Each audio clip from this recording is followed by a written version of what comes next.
రాష్ట్రములారా నా యొద్దకు వచ్చి వినుడి, జనములారా చెవియొగ్గి ఆలకించుడి.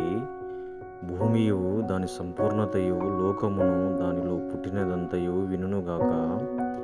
యెహోవా కోపము సమస్త జనముల మీదికి వచ్చుచున్నది, వారి సర్వ సైన్యముల మీద ఆయన క్రోధము వచ్చుచున్నది. ఆయన వారిని శపించి వధకు అప్పగించెను. వారిలో చంపబడిన వారు బయట వేయబడెదరు. వారి శవములు కంపు కొట్టును, వారి రక్తము వలన కొండలు కరిగిపోవును. ఆకాశ సైన్యమంతయు క్షీణించును. కాగితపు చుట్టవలే ఆకాశ వైశాల్యములు చుట్టబడును. ద్రాక్షవల్లి నుండి ఆకు వాడి రాలునట్లు, అంజూరపు చెట్టు నుండి వాడినది రాలునట్లు వాటి సైన్యమంతయు రాలిపోవును. నిజముగా ఆకాశమందు నా ఖడ్గము మతిల్లును. ఏదోము మీద తీర్పు తీర్చుటకు, నేను శపించిన జనము మీద తీర్పు తీర్చుటకు అది దిగును.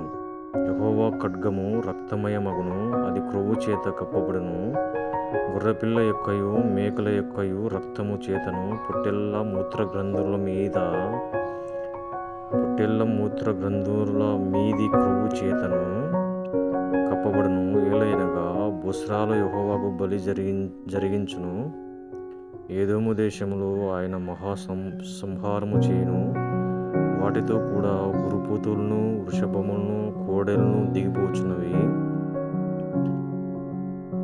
ఏదోమీయుల భూమి రక్తముతో నానుచున్నది, వారి మన్ను క్రొవ్వుతో బలిసి ఉన్నది. అది యెహోవా ప్రతిదండన చేయు దినము, సీయోను వాద్యమును గూర్చిన ప్రతీకార సంవత్సరము. ఏదోము కాలువలు కీలగును, దాని మన్ను గంధకముగా మార్చబడును. దాని భూమి దహించు గంధకముగా ఉండును. అది రేయింబగలు ఆరకయుండును. దాని పొగ నిత్యము లేచును. అది తరతరములు పాడుగా నుండును. ఎన్నడును ఎవడను దానిలో బడి దాటడు. గూడబాతులను, ఎద్దు పందులను దాన్ని ఆక్రమించుకొనును. గుడ్లగూబయు కాకియు దానిలో నివసించును.